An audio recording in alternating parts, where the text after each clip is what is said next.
Are you tired of being a puppet in the hands of office politics? Are you an emerging leader and find yourself struggling despite your amazing expertise and qualifications and all the great things that you have accomplished so far?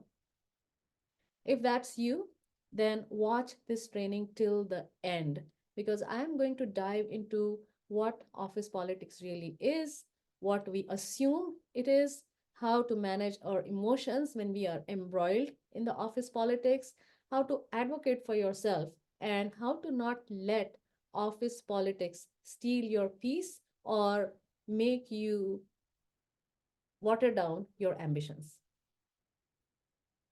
I'm Dr. Mrinalini Garg.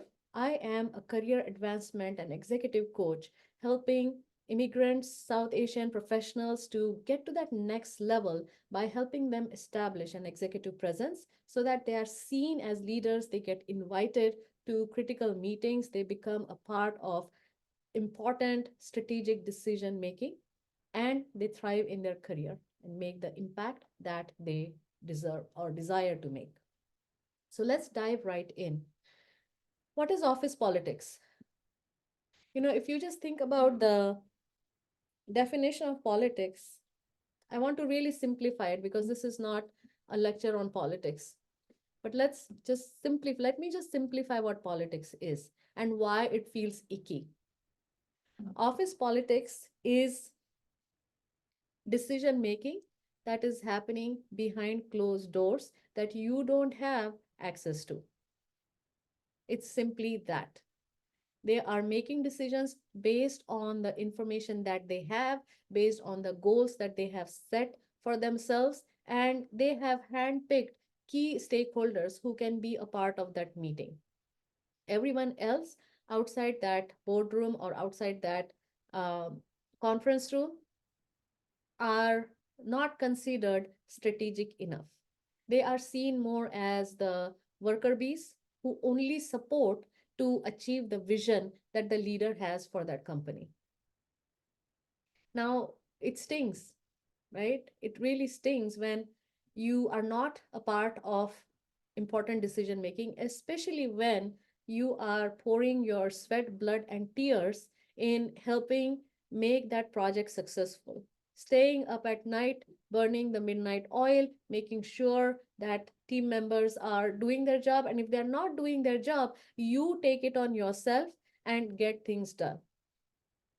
It really stings and it makes you wonder why, right? And the thing with office politics is when you are inside or when you are inside that conference room or that boardroom, then you really enjoy office politics, right?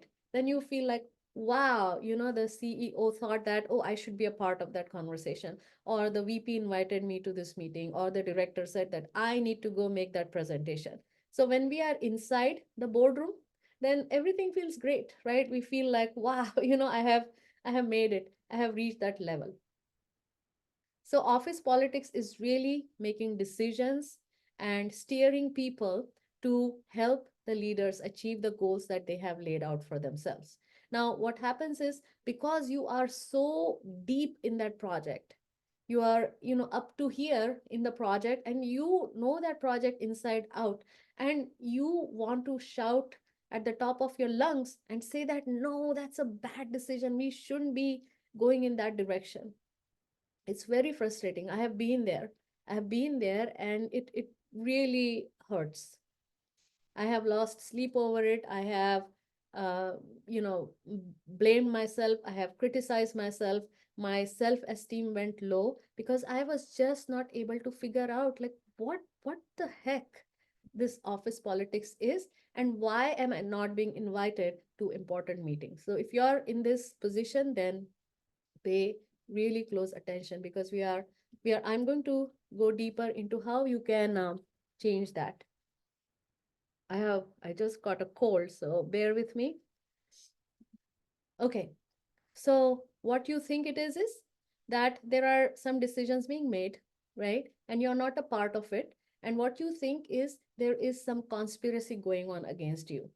How many times have you been in the office, the boss calls your peer, and they close the door and have a conversation? How many times have you felt, wow, I don't know what they're talking about? Why am I not behind that closed door? Why was I not invited to that conversation?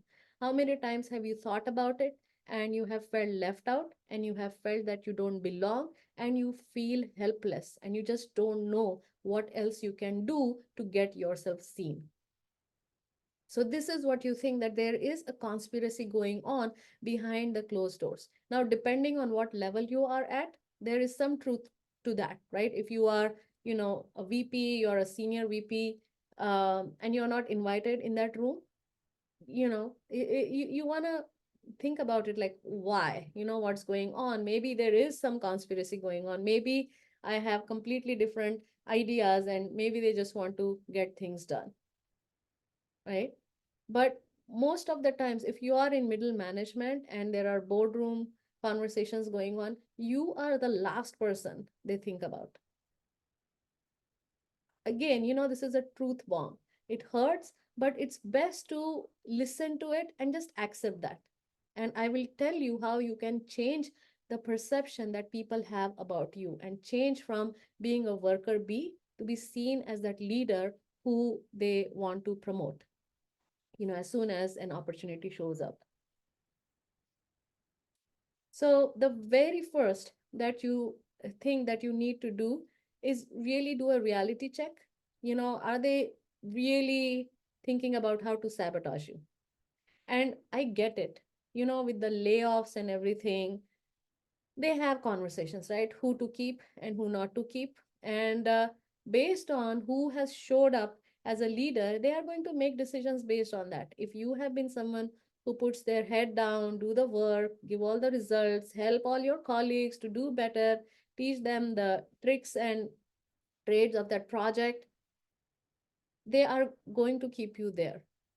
They are just going to box you in that position. But your peer, who is actually taking that information and going and having strategic conversations with the boss, with the leaders, they are the ones who are being seen as leaders. And there are some people who just go and brag about themselves. We all know that. I know a colleague who just wouldn't stop about an expensive car that he bought and how he made a down payment on that. And even though there's no relevance to that, it was just toxic, right? But then there are these other people who are not bragging, who are actually going and having these conversations and talking about, the big picture, how their work ties to the metrics, how their work ties to what the C-level executives are trying to accomplish. Now, if you are a technical expert, you are an engineer, you are a physician, you are a finance expert, you are, an academician, most of the times, you're just focused on how do I make sure that I teach my students well? How do I make sure that, I do all the troubleshooting, make sure there are no issues, and how can I make sure that, we can move from legacy to the new platform seamlessly, right? But you are very tactical about it. You are just in the daily grind thinking about little things.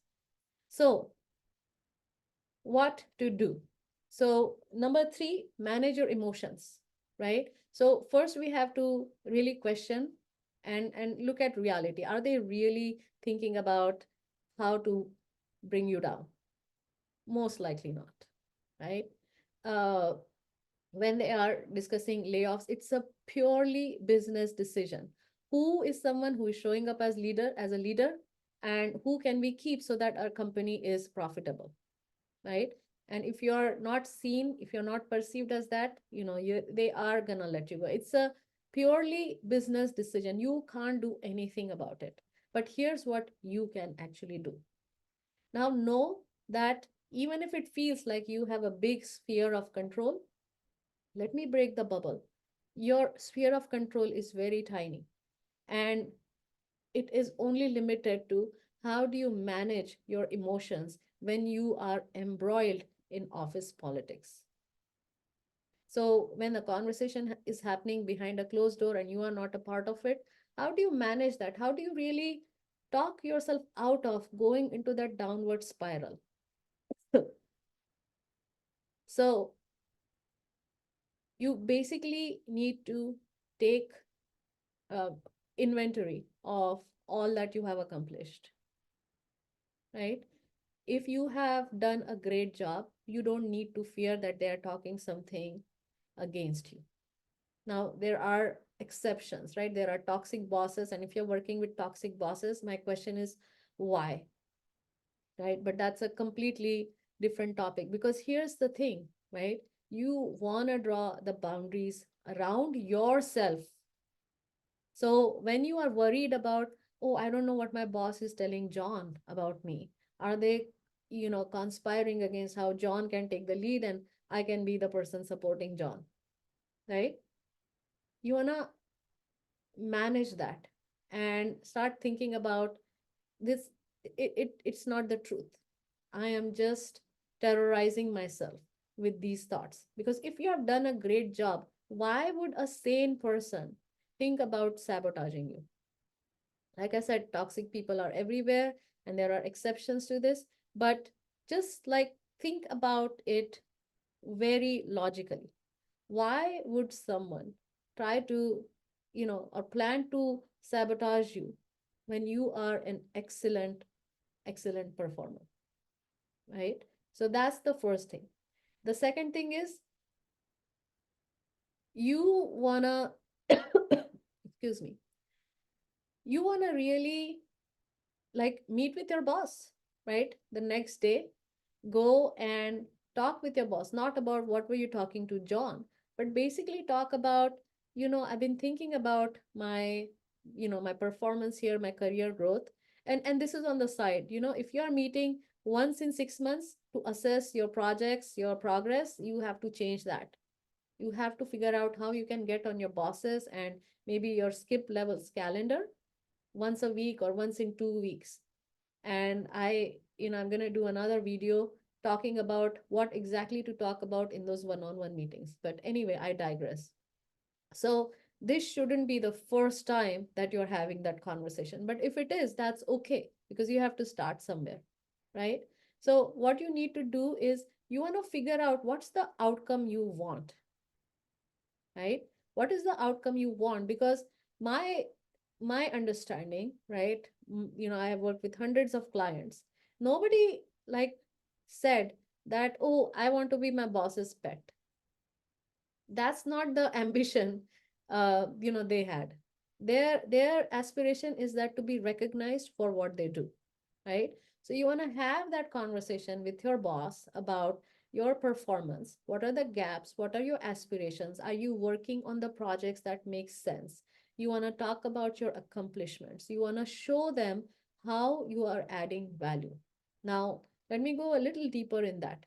Most people don't realize, well, how do I show my value? My boss should know I'm working 14 to 15 hours every day. I also pull long nights and weekends, and even on vacation I'm checking my phone. That's not your boss's problem. And your boss is probably questioning, why do you have to do that? When you are so smart, when you are so brilliant, why do you have to do that? And why do you generally do that? Because we are into people pleasing. I don't want to say no because I don't want to ruffle any feathers. So I'm going to take on more and more on my plate, and then I will be uh, promoted. It doesn't work that way.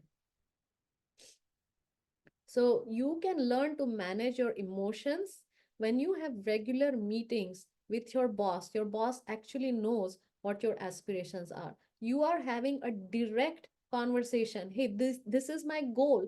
Can you help me get there? And in that conversation, you figure out if your boss is really invested in you or if they are not. And just because your boss is not invested does not mean that you cannot go to the skip level. And you have to strategize how you do that. You have to open the side doors and connect with senior leaders to show them who you truly are, what you really want to accomplish, what your goals are. And if you're an immigrant,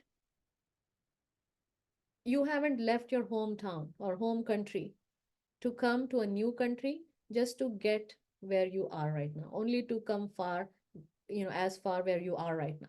You have aspirations. After working for 10, 15, 20 years in a new country, you know that you deserve more. So why play small? Have that conversation. And the thing is that you want to have that conversation to gauge if you have a future in this company or not. Most of the times people are fearful. What if my boss says no?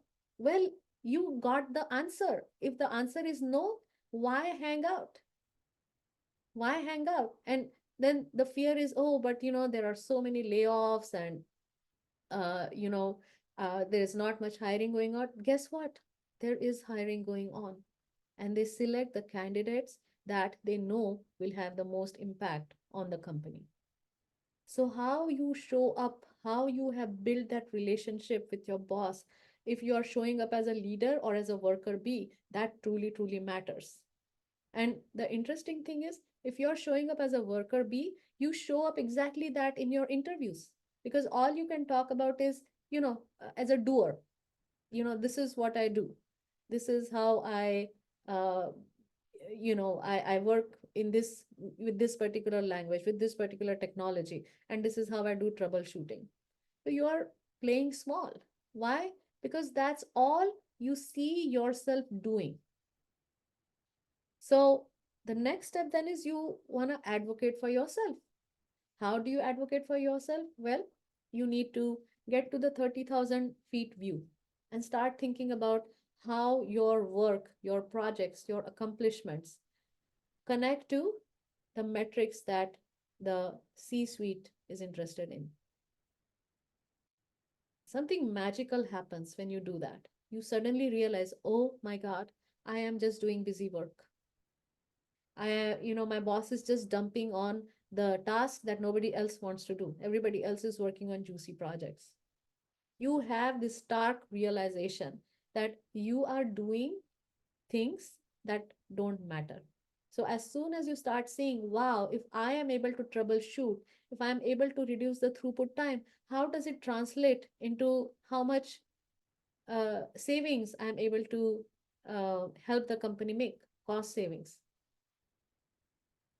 If I figure out, we need one particular app and not the other, and this is, low cost, you basically see the impact on bottom line. If you work with customer, if you're customer facing, how you are addressing their challenges, how you are making sure that they are satisfied with the solutions that you're offering, is going to impact customer satisfaction.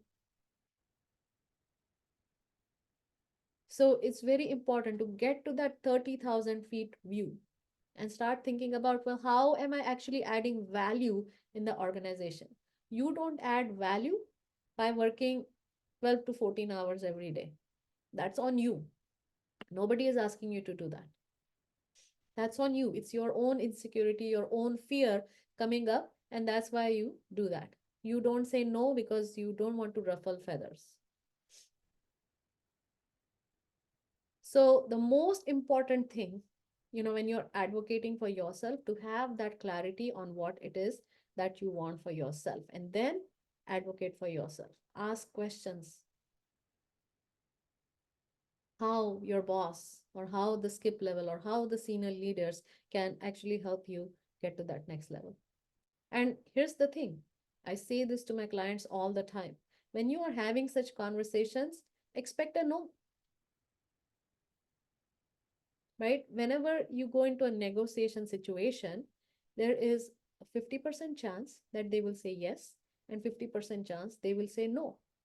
What happens is you don't prepare for the no and don't have any strategies to push back, to ask questions, to become curious. You just accept that and you leave the room and you are deflated.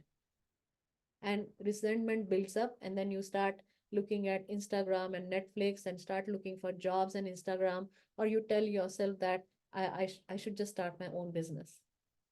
Nothing's wrong with starting your own business, but starting your own business requires even more confidence to be able to hear no, because when you get on those sales calls while you're selling your product or service, You will hear a lot of no before you can hear a yes.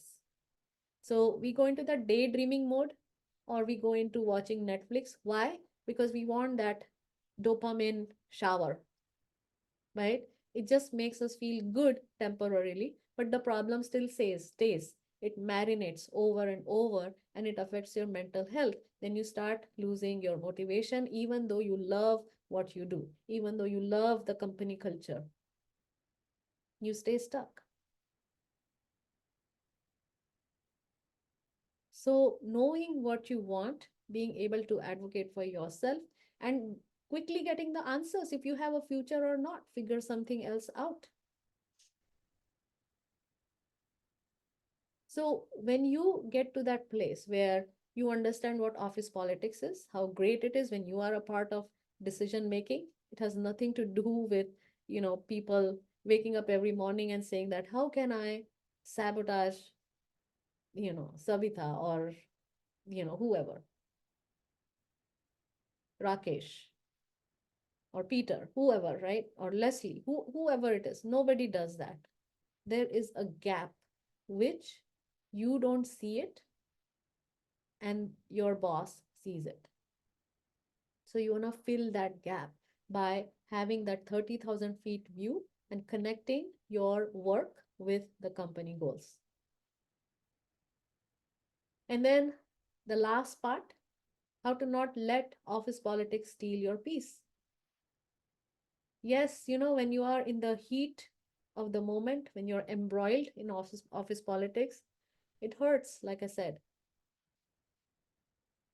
But separating yourself, having that 30,000 feet view, knowing that, do I really want to work in this company where I'm not valued? Is there anything I can do differently? Can I show up differently? Can I have high stake conversations? Can I, negotiate how you can get ahead in your career? Are there meetings that you can attend that will give you visibility? Can you do presentations instead of giving your beautiful slides to your boss or your peer, who then get the visibility and they get recognized and promoted? So, office politics is what it is. Nobody is coming after you. It is what it is. The goal is to figure out how you can get inside these rooms so you can participate in the decision making. So you are seen as a leader. And honestly, this is not for everyone, and it's absolutely okay. There are some people who are totally ambitious, who want to, you know, get ahead, climb that career ladder. There are strategies that you can use. They are, you know, much simpler than you think. Speaking up is much simpler. Is it easy? It's not, which is why you need someone's support who can really help you understand what the gaps are. And I have said in other trainings also many times, Western bosses, they are afraid to give you feedback because they want to be politically correct. They don't want to hurt your feelings. And you don't have that clear answer of why you are stuck and you continue to stay stuck. So, this is the reason why you want to work with an expert who can help you understand where you are playing small. How can you change your script? How can you talk about your accomplishments in a way where you're not bragging, where you are being matter of factly, and people can actually see, oh, wow, I did not realize that, it took such, it's such a complex process to get to that result. And guess what? If you're not getting ahead in your career in that company, so be it. There are other companies that you can go after. There are enough jobs for everyone. All you need to do is get clear on what you want. Is this really that you want? Is this success for you? Because it could be success for many others. Your success could be, I go in every day, I do my part, I come back home, I hang out with my family. It's, joy. That could be your definition. So, knowing what you truly want, advocating for yourself, making connection with what you're doing with the company goals, and connecting with bosses, leaders, and making yourself known. So if you are not following me on YouTube, definitely subscribe to my channel. It's called the Unshackled Career Woman. And I am on Instagram, the same handle, Unshackled Career Woman. LinkedIn, connect with me there, send me a connection request, share with me where you're stuck in your career because, I can provide you with some free resources that can get you started. But don't stay stuck, reach out, get the help that you need. That's how you make progress. All the top leaders, they have coaches who are guiding them from time to time. So if your boss, if your leaders have coaches, why don't you have a coach? So don't be shy. You deserve the help that you need to get ahead in your career. If you are interested in working with me and want to find out more, you can go to www.unshackledcareerwoman.com / success stories, client success stories. And you will see, plethora of testimonials, how our clients are getting ahead in their career.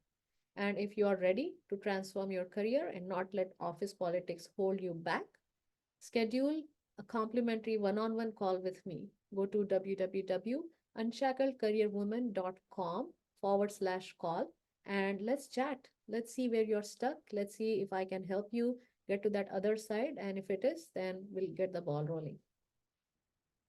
Until next time.